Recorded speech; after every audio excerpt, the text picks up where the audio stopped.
Bom dia, eu sou Flávio Gomes de Barros e estamos juntos em mais um domingo. Hoje o programa Contextualizando vai abordar questões econômicas. Nosso entrevistado é Luiz Alberto Machado, ex-presidente do Conselho Federal de Economia e um dos mais graduados profissionais da área. Ele veio a Maceió mais uma vez participar de eventos do Conselho Regional de Economia e do Sindicato dos Economistas de Alagoas. Bem-vindo, professor, ao nosso Contextualizando. Muito obrigado, Flávio. É um prazer estar de novo com você e com os nossos espectadores. Bom, a palestra dessa vez foi sobre inovação e criatividade. O que é que existe de novidade nessa área em relação à economia? Flávio, eu fiz o meu mestrado em criatividade. Muita gente achou estranho. O que criatividade tem a ver com economia? E eu procuro dizer tudo. Aliás, criatividade hoje tem a ver com tudo. O Fórum Econômico Mundial lista o pensamento criativo como uma das principais habilidades de qualquer pessoa. Muito bem, mas essa relação não é estreita, não é qualquer pessoa que percebe. Então, eu falei hoje, acho que eu estava num dia feliz, porque a repercussão foi muito favorável. Eu falei que a criatividade em primeiro lugar, é uma característica que faz parte do ser humano. Todo ser humano é criativo. Quando eu fui participar do primeiro evento sobre pensamento criativo, sobre solução criativa de problemas, eu achava que eu tinha sido convidado errado porque eu não era criativo. A primeira coisa que eu ouvi lá foi: todo mundo é criativo. Claro, o potencial criativo todo mundo tem. Externalizar esse potencial é que é complicado.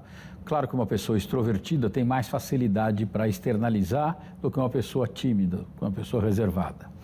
Então, a partir daí, eu passei a estudar a criatividade, que é uma coisa que muita gente estranha, porque pensa que criatividade é uma coisa que ou a pessoa nasce com ou morre sem ter.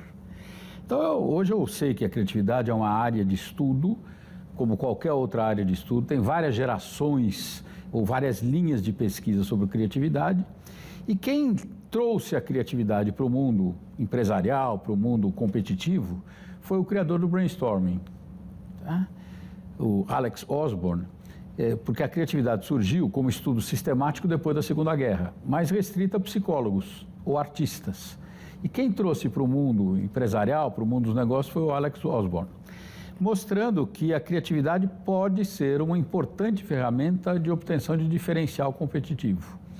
Então, é esse aspecto que eu procurei enfatizar na palestra de hoje, e aí eu faço a ligação entre a criatividade e a inovação, que é o produto final de uma ideia criativa. E quais são os efeitos práticos disso? Pois é, a criatividade, a partir do momento que a pessoa toma consciência da importância disso, ela tem que passar por um processo de autotransformação. A partir daí, ela vai adquirir hábitos que provavelmente ela não tinha antes. Por exemplo, a criatividade sabe que correr risco é parte do jogo. E toda vez que você corre risco, a margem de erro aumenta. Pois é, uma empresa criativa é uma empresa que normalmente estimula o risco e sabe que o erro faz parte. Então, o erro não é punido nas empresas que são famosas por serem criativas. Um exemplo mundial, a 3M é uma empresa mundialmente conhecida por ser criativa. E a 3M tinha um slogan: nenhum produto da 3M deve permanecer em prateleira por mais do que 2 anos. O paradoxo: o maior sucesso historicamente da 3M foi o post-it. O post-it tradicional, amarelinho e tal. Isso. E ele ele permanece em prateleiras há décadas e décadas. Então, mas na 3M, todo funcionário, todo colaborador da 3M passa por um treinamento para ser estimulado a desenvolver o seu potencial criativo. Outro tema da palestra é inovação, né? E aí eu repito mais ou menos a pergunta, o que é que existe de novidade em relação à área econômica, quanto à inovação? Da criatividade para a inovação é uma transição obrigatória. Quando você sai de um eixo de abstração, você sai da ideia criativa e vai para um produto ou serviço criativo. Esse processo de transição vai ocorrer necessariamente de 2 formas.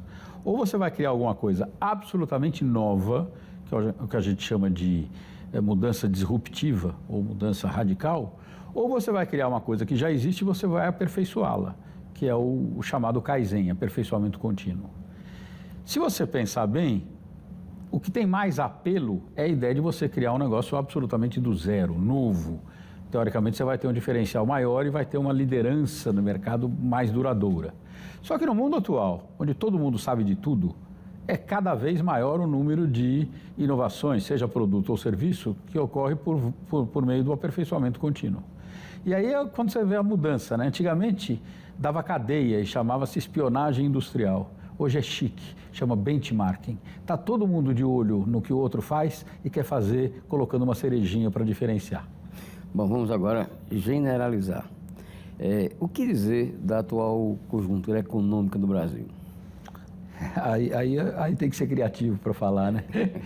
Eu acho que é o seguinte... Pode inovar também, né? Não, aproveitar o tempo. A economia brasileira é o tal negócio. Eu tenho dois vieses. Um é analisar sempre na perspectiva histórica, porque eu sempre me dediquei à área da história econômica na docência. E a outra é eu sou brasileiro e sou otimista. A gente quer que o Brasil vá melhor do que vai. E o Brasil tem potencial para ir melhor do que vai. O Brasil pode mais. E o grande problema da economia brasileira é que desde o fim do chamado milagre econômico, que nós temos uma trajetória pífia.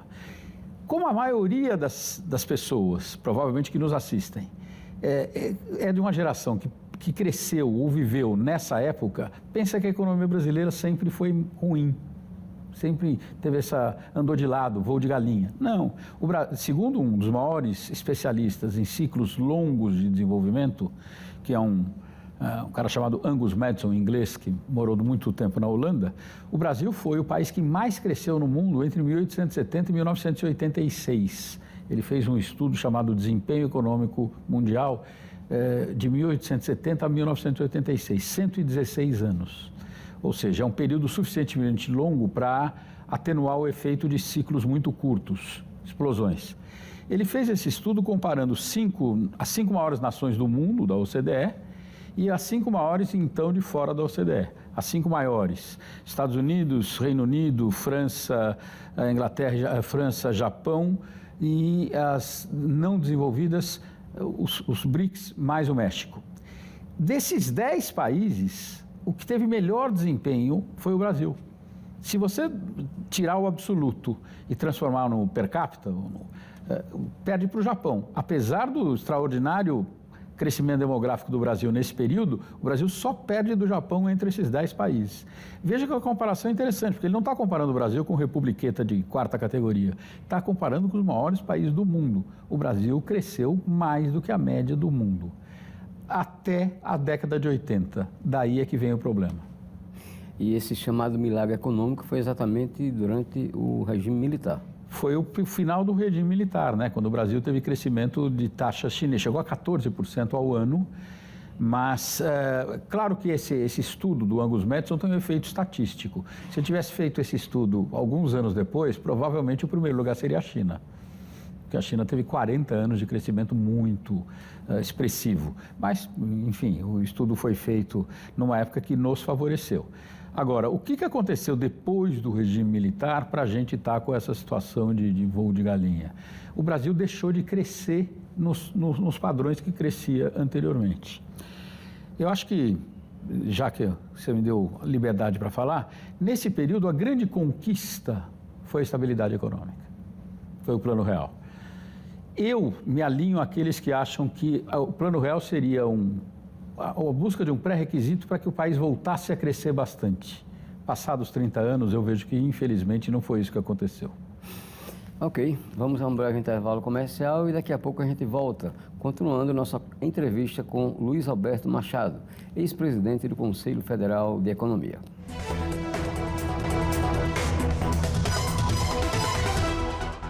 Estamos de volta com o programa Contextualizando, aqui pela TV Pajuçara. Comigo, Luiz Alberto Machado, ex-presidente do Conselho Federal de Economia. Professor Luiz Alberto, o que é que levou, quais foram as bases desse chamado milagre econômico de alguns anos atrás? Você tinha, em primeiro lugar, que eu acho que não posso negar, que numa economia fechada, numa economia autoritária, num sistema autoritário, é mais fácil você promover o crescimento do que num regime aberto, democrático, etc. Mas isso não é justificativa absoluta, porque tem muito país fechado que não cresce. Então, ali você tem uma confluência de fatores. O principal deles, havia um grande volume de investimentos, sobretudo públicos. E isso acabou resultando em grandes projetos como Transamazônica, como Ponte Rio-Niterói, como Itaipu. Você vai dizer, mas a Transamazônica até hoje não está concluída, não é um projeto que deu certo, mas resultou em investimento público muito alto. Só para a gente fazer uma comparação, naquela época o investimento público chegou a 12% do PIB, hoje está em torno de 2%. Então, você não tendo investimento público, você não gera emprego e não gera renda, consequentemente. Então, esse foi talvez o principal fator daquela época. E o segundo que eu acho importante, e aí pode me criticar porque eu vou fazer um elogio para a época dos militares, ali existia um negócio chamado planejamento. O Brasil, depois disso, só vive apagando incêndio, só vive pensando no curto prazo, só vive pensando em resolver problema.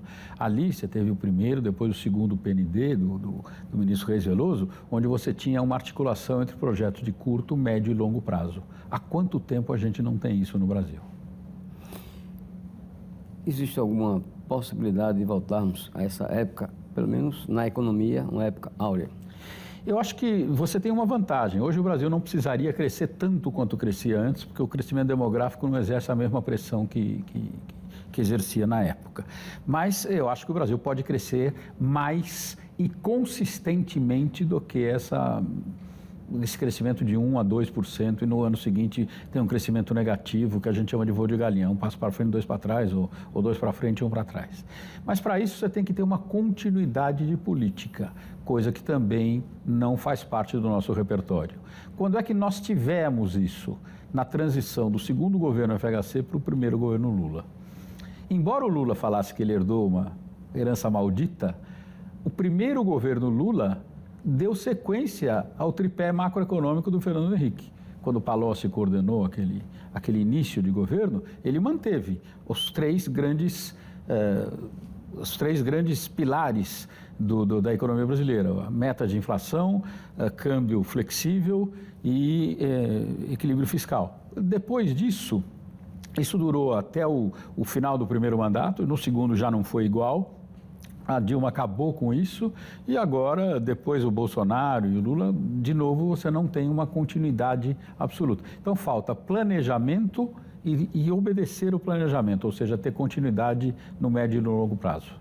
Bom, se o governo atual, de repente, quiser retomar essa situação de áurea na economia brasileira, em quanto tempo se poderia alcançar? Flavinho, eu acho que eu interrompi uma resposta anterior, quando você me perguntou, analise a economia brasileira hoje. Como eu falei, a gente quer que cresça melhor, mais rápido. Mas se você analisar friamente, a economia brasileira não está tão ruim. Pelo contrário, o nível de desemprego nunca esteve tão baixo. A inflação está acima da meta, mas para os padrões brasileiros ela está num nível relativamente razoável. O que falta? Falta crescimento. E o que falta para crescer? Falta poupança. Poupança que gera investimento. O Brasil gasta mais do que arrecada? Lógico que não poupa. Não poupa nem no setor público, nem no setor privado. Então, tem que haver uma reviravolta. Quer dizer, o governo tem que tomar consciência da importância do equilíbrio fiscal, parar de gastar desesperadamente e parar de gastar mal. A partir daí, a gente tem a retomada de um ciclo. Agora, isso é fácil de falar. Vai fazer isso, vai sentar na cadeira do ministro e fazer isso, é outro papo. Ainda mais quando o presidente não quer. Bom, falando agora de um tema bastante atual, como encarar essas sanções econômicas impostas pelos Estados Unidos em relação ao Brasil? Claro que aí você tem opiniões as mais divergentes possíveis. Eu acho que o Brasil está caminhando mal no processo de condução do enfrentamento. Quando eu digo está caminhando mal, no seguinte sentido, outros países, o Brasil está lutando para ser tratado como um BRICS, que os Estados Unidos negociem com os BRICS. Os Estados Unidos não está negociando com os BRICS, está negociando com o Brasil. Aliás, não está negociando com o Brasil, porque com os outros BRICS ele já negociou. Com a China está em processo de negociação. A China conseguiu agora mais 90 dias antes da colocação da super tarifa. A Índia já negociou, a África do Sul já negociou. Ou seja, o único que não está negociando é o Brasil. Enfrentar os Estados Unidos, eu costumo usar uma analogia, é como um cachorrinho chihuahua latindo para um Doberman. Chega uma hora o Doberman acha engraçadinho e torce o rabo. Chega uma hora o Doberman enche o saco, para de torcer o rabo e dá uma patada no Brasil. O Brasil é muito pequeno em relação aos Estados Unidos.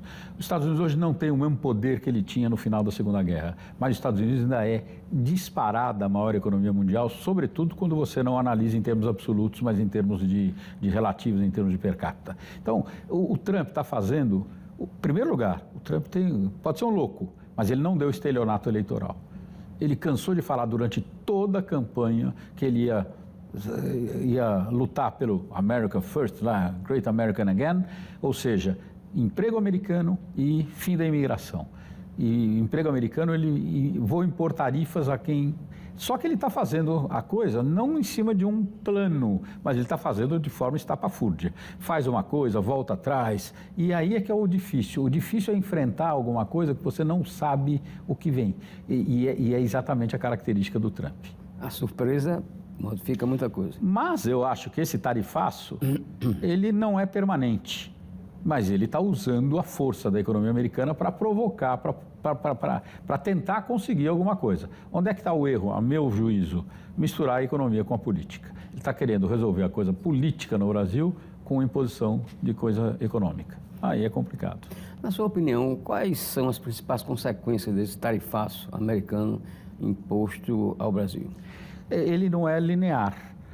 Até porque já foram feitas várias exceções e essas exceções significam que você tem setores brasileiros que não vão ser muito afetados, mas você tem setores que vão ser fortemente afetados e esses precisam repensar a sua atividade, porque senão a perda vai ser muito grande e o desemprego vai ser muito acentuado. Vamos dar um exemplo.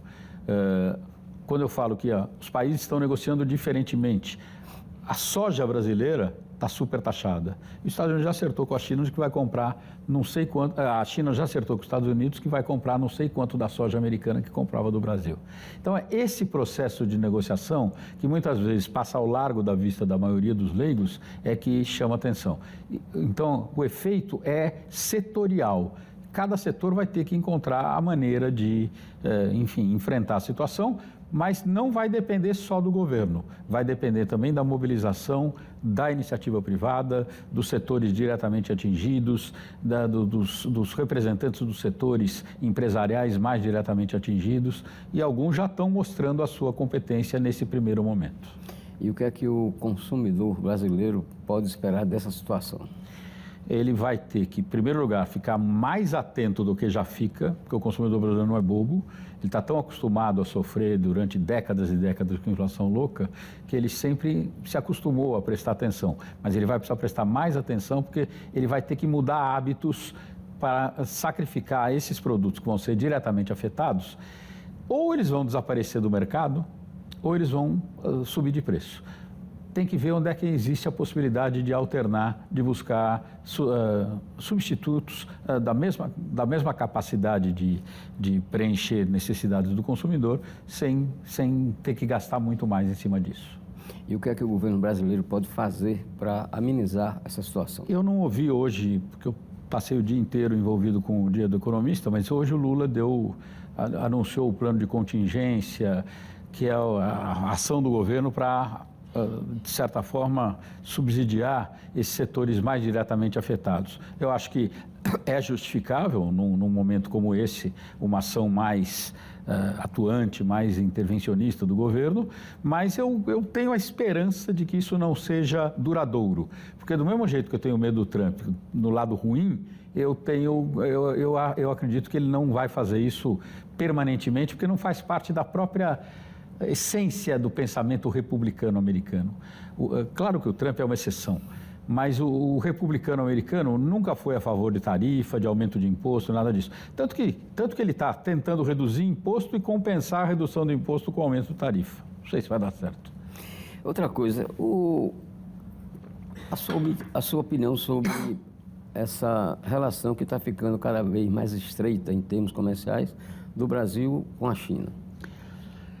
Competência da China, em primeiro lugar. A China não é com o Brasil. Hoje a China tem, sobretudo em relação à América, a China hoje tem uma dominância absurda. A China se transformou no principal parceiro comercial de vários países do mundo. Isso é produto do quê? De um planejamento que continua sendo executado. Tá? Desde a época do Deng Xiaoping, que a China mudou os seus pilares de desenvolvimento e ela tem estimulado o crescimento com base no crescimento das exportações, das importações, no investimento externo.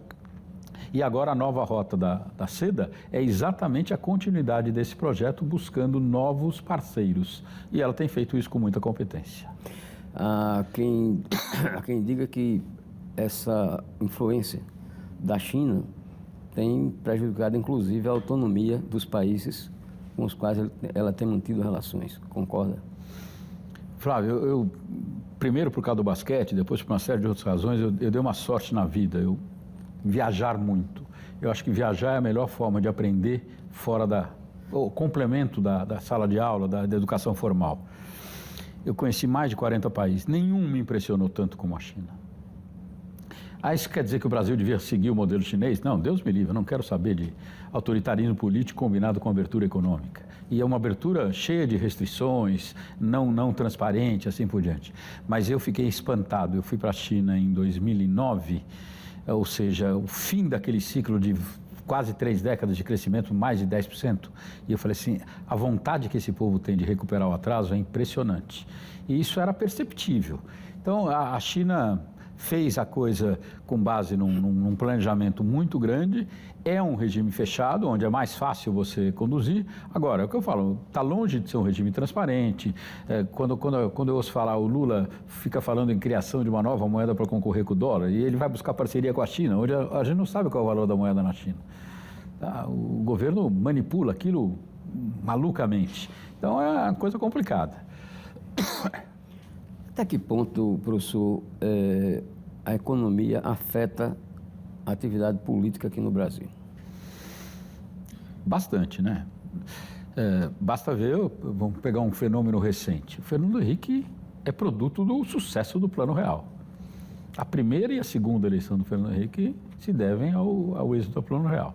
Claro que o Plano Real significou uma conquista, talvez, incomparável. Só quem viveu a inflação de 4 dígitos que nós vivemos durante muito tempo é capaz de saber qual é o alcance da inflação.